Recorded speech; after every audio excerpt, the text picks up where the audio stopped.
परम पिता परमात्मा पूर्ण ब्रह्म सारी सृष्टि के रचनहार कुल मालिक कबीर परमेश्वर जी की असीम रजा से आप सभी पुण्यात्माएं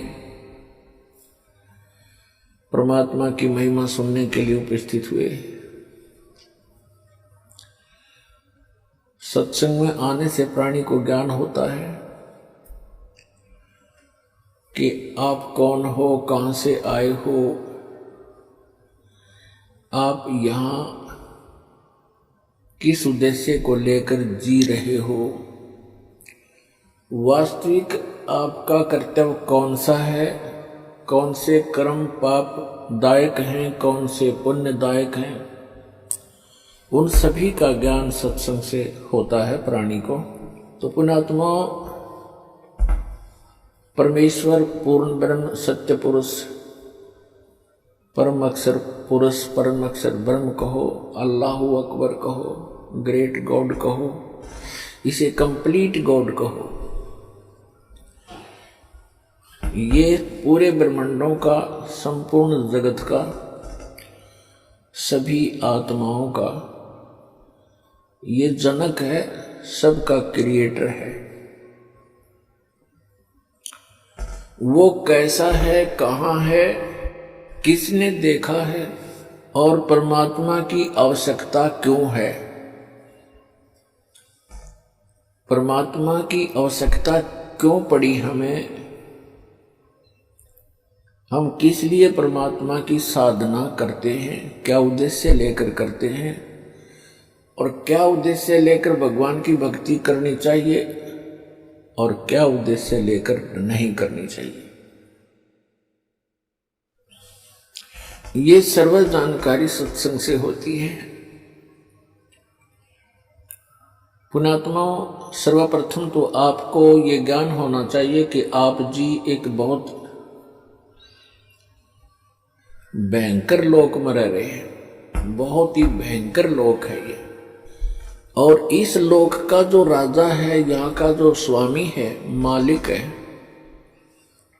21 ब्रह्मांड का, उसको सरपुरुष कहा। श्रीमद् भगवत गीता अध्याय नंबर 15 के श्लोक नंबर 1 से 4 और 16-17 में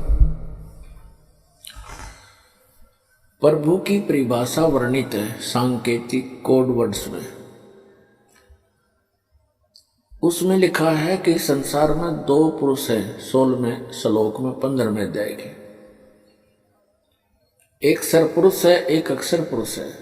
सरपुरुष ये ब्रह्म है जिसके लोक में आप और हम निवास कर रहे हैं।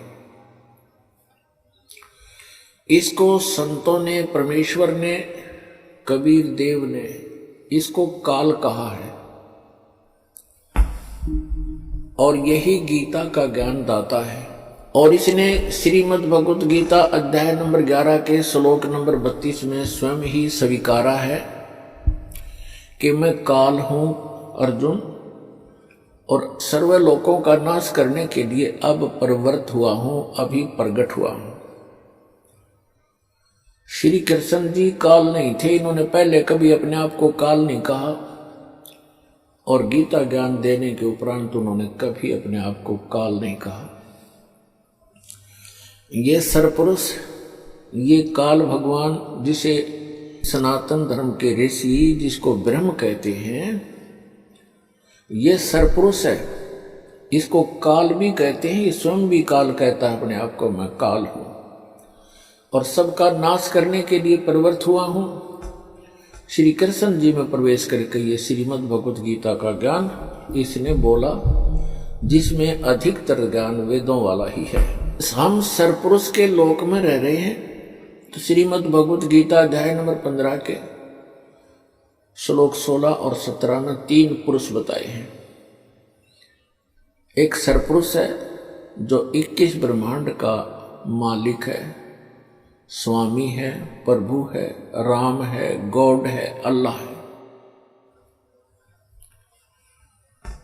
और दूसरा अक्षर पुरुष है जिसके 7 शंख ब्रह्मांड है, नील, पद्म, शंख, 7 शंख, 7 शंख ब्रह्मांड का वो स्वामी है। उसको अक्षर पुरुष कहा है। श्रीमद् भगवत गीता अध्याय नंबर 15 के श्लोक नंबर 16 में। 16 में सरपुरुष और अक्षर पुरुष ये दो पुरुष बताए, और दोनों ही नाशवान, और इनके अंतर्गत जितने प्राणी हैं उनका भी शरीर नाशवान है। जीवात्मा किसी की नहीं मरती, वो तो गद्दे की भी नहीं मरती, कुत्ते की भी नहीं मरती। फिर श्रीमद् भगवत गीता अध्याय नंबर 16 के श्लोक नंबर 17 में तुरंत कहा है कि उत्तम पुरुष है तू अन्य परमात्मा इति उदाहरते। यह लोग तरम आविश्य विभर्ति अवय ईश्वर है। उत्तम पुरुष यानी पुरुषोत्तम श्रेष्ठ परमात्मा तो कोई और है इन दोनों से, सरपुरुष और अक्षर पुरुष से। वही तीनों लोकों में प्रवेश करके सबका धारण पोषण करता है, और वो वास्तव में अविनाशी परमात्मा है। अपने आत्माओं श्रीमद् भगवत गीता अध्याय नंबर 15 के श्लोक नंबर 1 से 4 में स्पष्ट किया है।